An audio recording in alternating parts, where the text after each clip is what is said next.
21वीं सदी भारत की होगी तो वहीं इस देश में कुछ ऐसे भी लोग थे जिनके दिमाग में गुलामी की मानसिकता अभी भी ऐसी पैबस थी कि वो अपना हर स्रोत बाहर से ढूंढते थे। जो कोई कहता था कि पश्चिम वाले अरब से आए, उत्तर वाले यूरोप से आए, पूरब वाले चीन से आए और दक्षिण वाले अफ्रीका से आए, तो मैं सिर्फ ये बता रहा था, इन तीनों जगहों का सिर्फ एक एक उदाहरण बताता हूं कि भारत का इन पे इन्फ्लुएंस था या इनका इन्फ्लुएंस भारत पे था।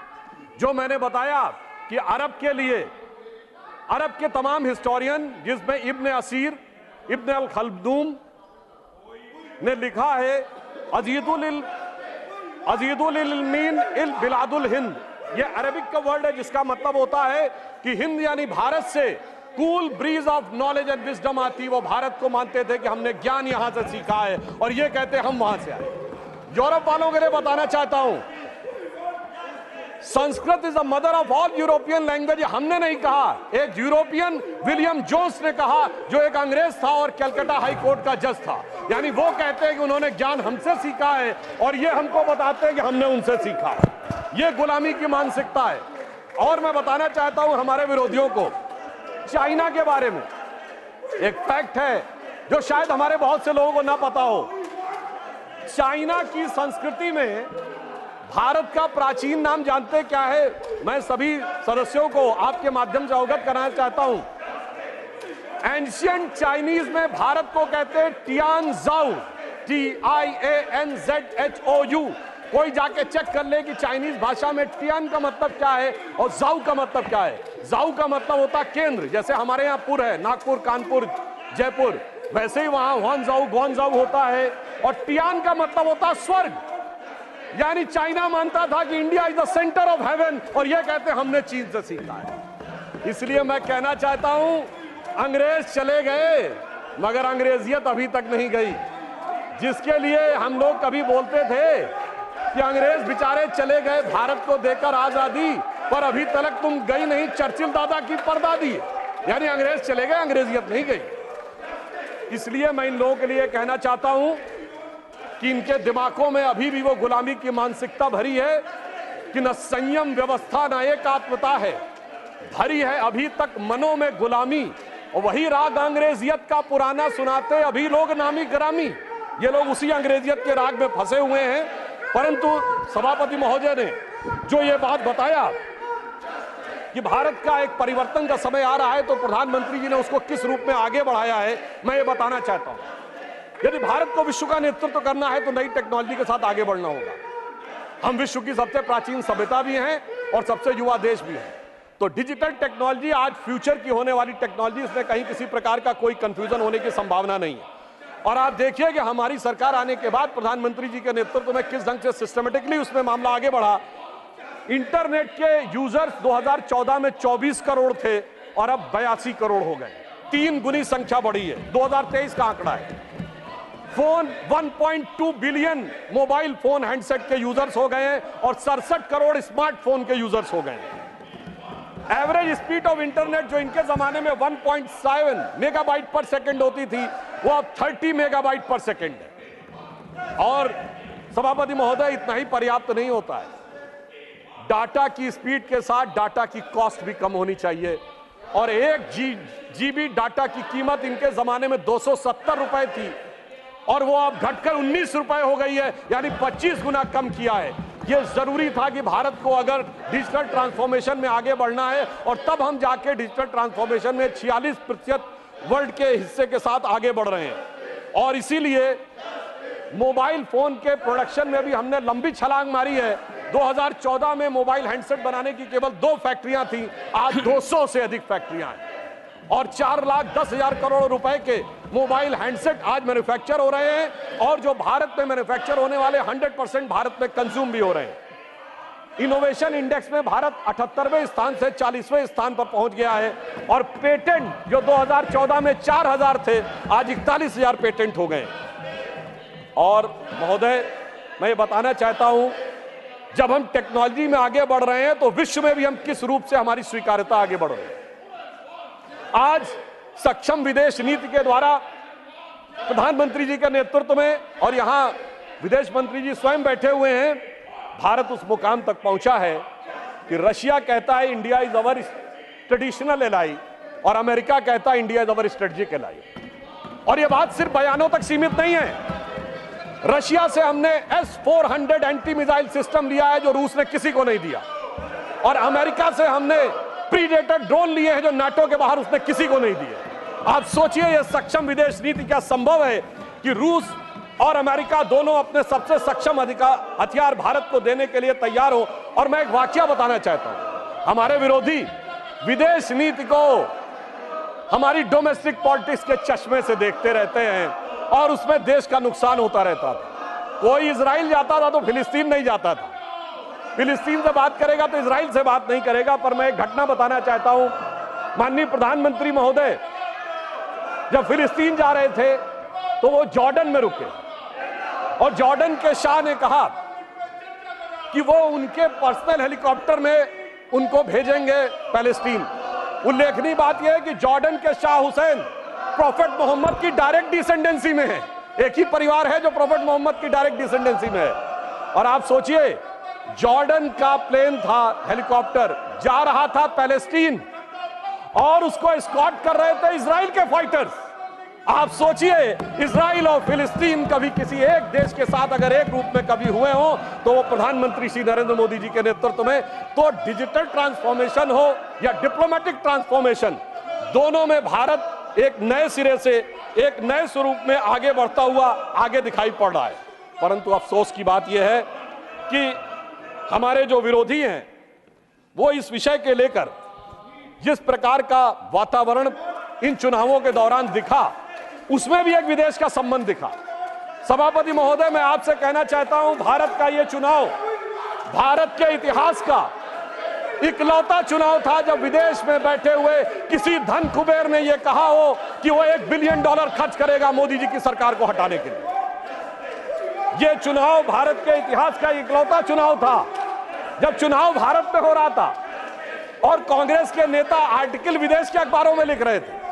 शशि थरूर जी ने बांग्लादेश के अखबार डेली स्टार में आर्टिकल लिखा, मोदी हैज टू गो। अरे भाई, विदेश के अखबार में क्यों लिख रहे हो मोदी हैज टू गो? और उसके बाद भी, और ये इतिहास का पहला चुनाव था जब पाकिस्तान के एक मंत्री स्तर के व्यक्ति ने कांग्रेस और राहुल गांधी जी की भूरी भूरी प्रशंसा ही नहीं की। उनका वर्ड था फवाद चौधरी का कि बीजेपी हटनी चाहिए, मोदी जाना चाहिए, उसके बाद जो मर्जी हो कर लेंगे, यानी इन वर्बेटम वही था जो था। अरे क्यों नहीं आपने बोला कि आप कौन होते हैं हमारे बारे में बोलने वाले? मैं याद दिलाना चाहता हूं, जब डॉक्टर मनमोहन सिंह प्रधानमंत्री थे और श्री नरेंद्र मोदी जी मुख्यमंत्री थे और उस समय पाकिस्तान के तत्कालीन प्रधानमंत्री नवाज शरीफ जी ने मनमोहन सिंह जी के बारे में आपत्तिजनक बात बोली थी, तो उस समय नरेंद्र मोदी जी ने दहाड़ कर कहा था, कौन होता है पाकिस्तान का व्यक्ति 120 करोड़ देशों के हमारे प्रधानमंत्री के बारे में बोलने वाला? मगर अफसोस आपके मुंह से एक शब्द नहीं निकला। इसलिए मैं कह रहा हूं, भारत का ये बदलाव एक बड़ा बदलाव हो रहा है। और मगर इन चुनावों ने एक निष्कर्ष और दिया है सभापति महोदय, एक निष्कर्ष और दिया है कि कांग्रेस पार्टी को आज बड़ी उत्साह नजर आ रहा है कि वो उभर कर सामने आ गए। मगर महोदय, एक बात ध्यान देने योग्य है इस चुनाव में कि जहां हमारा और कांग्रेस का मुकाबला था वहां तो कांग्रेस कुछ नहीं कर पाई, अपने सहयोगियों के कंधे पे चढ़ के बहुत कुछ प्राप्त किया है। उत्तर प्रदेश में आज समाजवादी पार्टी और कांग्रेस एक साथ आए हैं, तो मैं सिर्फ इतना कहना चाहूंगा कि ये लोग जिस वोट बैंक के चक्कर में साथ साथ आए हैं वो एक के लिए बड़ा चिंता का सबब बनने वाला है। महोदय, ये कुछ हिंदी फिल्मों की पुरानी स्टोरी की तरह है कि पुराना आशिक लौट के आ रहा है। अगर वो पुराना इश्क जाग गया तो आप ये समझिए कि ये समाजवादी पार्टी के लिए बहुत बड़ी चुनौती होने वाली है, क्योंकि वो कहते हैं, सपा कहती है मेरा कारनामा तो देख, तो कांग्रेस कहती है मैं तेरा आशिक पुराना तो देख, तो उधर एक हैदराबादी हजरत है जो कहते हैं मेरा घराना तो देख। और इस ट्रायंगल से का एक नया स्वरूप इस चुनाव में उभरता हुआ नजर आया है। मैं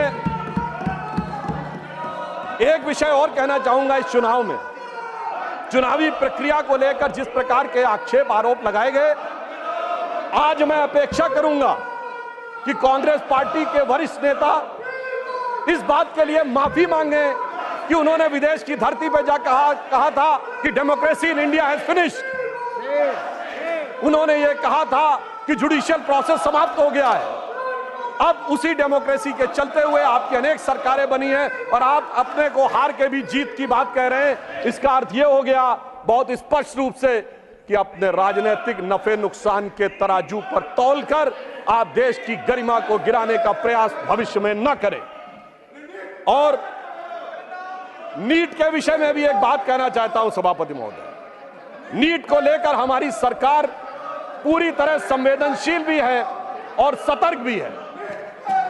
हमारे शिक्षा मंत्री जी ने कहा किसी एक भी बच्चे के साथ अन्याय नहीं होने देंगे, मगर मैं इनसे पूछना चाहता हूं, जब एनटीए के चीफ को हटा दिया गया, जांच कॉन्स्टिट्यूट हो गई, मामला सर्वोच्च न्यायालय में विचाराधीन है, तो ये क्या अपने को सर्वोच्च न्यायालय के विजडम से ऊपर समझते हैं? यदि विषय सर्वोच्च न्यायालय में विचाराधीन है तो उससे पहले इस प्रकार का वातावरण बनाना, इसका अर्थ यह हो गया कि यदि न्यायालय उस पर टिप्पणी देने जा रहा है मगर हम उससे पहले उसके ऊपर विवाद करना चाहते हैं। और मैं ये भी बताना चाहता हूं कि महोदय, आज जो लोग बोल रहे हैं राजस्थान में 1.5 दर्जन पेपर लीक आउट हुए थे, हमारी सरकार ने तो संवेदनशीलता की बात कही। उनके मुख्यमंत्री का एक चर्चित बयान आया था, मैं तो जादूगर हूं, मैं सब कुछ ठीक कर दूंगा, मुझे सब कुछ पता रहता है। इसलिए मैं ये बताना चाहता हूं कि छात्रों के विषय को लेकर हमारी सरकार पूरी तरीके से संवेदनशील है और पूरी तरीके से सतर्क है, और शिक्षा मंत्री ने भी यह बात बिल्कुल स्पष्ट की है। अंत में मैं ये कहना चाहता हूं सभापति महोदय कि राष्ट्रपति महोदया ने यह बताया कि हमारी सरकार ने क्या काम किए और अमृतकाल में आगे क्या काम करने जा रहे हैं। उन्होंने यह शब्द प्रयोग किया था अपने अभिभाषण के अंतिम चरण में कि 25 वर्ष का यह अमृतकाल है, यह भारत का वो आधार बनाएगा जो आने वाले 1000 वर्ष तक भारत के भविष्य का निर्धारण करेगा। इसका अर्थ क्या हुआ कि हमारा 10 साल का परफॉर्मेंस है, 25 साल का प्रोग्राम है और 1000 साल की दृष्टि है, और हम 10,000 साल पुराने भारत से भी प्रेरणा लेते हैं। यानी हमारी सोच चुनाव मूलक नहीं है, सभ्यता मूलक है। Our vision is not electoral, it is civilizational. इसीलिए हम 1000 साल आगे के भारत के भी सोचते हैं। इनको कोई फर्क नहीं पड़ता 20 साल बाद क्या होगा, 25 साल बाद क्या होगा, पर हम 1000 साल आगे के भारत के बारे में सोचते हैं, 25 साल के आगे के भारत के बारे में योजना बनाते हैं और हजारों साल पहले के भारत से प्रेरणा लेते हैं। और इसलिए मैं ये कहना चाहूंगा कि हमारे विरोधी चाहे जो भी कर ले, मगर सभापति महोदय, जो हमारी राष्ट्रपति महोदया ने कहा था कि सब लोग आए, मैं इनसे अनुरोध करूंगा, आइए, साथ में मिलिए, साथ में विचार करिए और उसके बाद एक साथ देश के विकास के लिए आगे बढ़िए। अभी जो आपको प्राप्त हुआ है इसको मंजिल समझिए नहीं, अभी हम सबको मिलकर देश के लिए बहुत आगे चलना है। और मैं अंत में एक वाक्य जरूर कहना चाहूंगा, 21वीं सदी भारत की होगी, इसमें कोई संदेह नहीं है, और इस प्रकार के वाद विवाद के बावजूद होती रहेगी, इस प्रकार के वितंडावाद के बावजूद हम आगे बढ़ते रहेंगे और यह उसी विचार को लेकर आगे बढ़ेगी। राष्ट्रपति महोदया ने यह बात भी बताई कि आज दुनिया में संघर्ष है, आज दुनिया में सभ्यताओं के संघर्ष की बात कही जाती है, और उस संघर्ष का समाधान कौन देगा? सिर्फ भारत से, जहां पर कि सभ्यताओं के समन्वय का आधार बनता है, और उस सभ्यताओं के समन्वय का आधार भारतीय संस्कृति और हमारे हिंदू धर्म की वह अवधारणा ही बनेगी जिससे लड़ने का संकल्प आप लेते हैं। इसलिए 21वीं सदी का भारत आगे बढ़कर उठने जा रहा है। We are all set to rise, not to dominate the world but to motivate the world. हम विश्व को दबाने के लिए नहीं, विश्व के बंधु बनने के लिए आगे बढ़ रहे हैं, और उस विचार से आगे बढ़ रहे हैं जो हजारों वर्षों की हमारी प्रेरणा है। तो श्रद्धेय अटल बिहारी वाजपेयी जी की वह प्रसिद्ध पंक्ति, हिंदू तनमन हिंदू जीवन रग रग हिंदू मेरा परिचय, के आखिरी छंद को कहकर अपना विषय समाप्त करूंगा, जो ये बताएगा कि भारत किस रूप में विश्व का आगे बढ़ने वाला है। कि होकर स्वतंत्र मैंने कब चाहा मैं कर लूं जग को गुलाम, हमने किसी को परेशान नहीं किया। होकर स्वतंत्र मैंने कब चाहा मैं कर लूं जग को गुलाम, मैंने तो सदा सिखाया है करना अपने मन को गुलाम। गोपाल राम के नामों पर कब मैंने अत्याचार किया, कब दुनिया को हिंदू करने घर घर में नरसंहार किया। कोई बतलाए काबुल में जाकर कितनी मस्जिद तोड़ी, भूभाग नहीं शत शत मानव के हृदय जीतने का निश्चय, हिंदू तन मन हिंदू जीवन रग रग हिंदू मेरा परिचय। इसलिए अंत में एक और कहता हूं, इसलिए आश्वस्त रहिए, आप चाहे या ना चाहे, अरुण गगन पर महाप्रगति का अब ये मंगल गान उठा, करवट बदला अंगड़ाई ली, सोया हिंदुस्तान उठा। धन्यवाद। मिस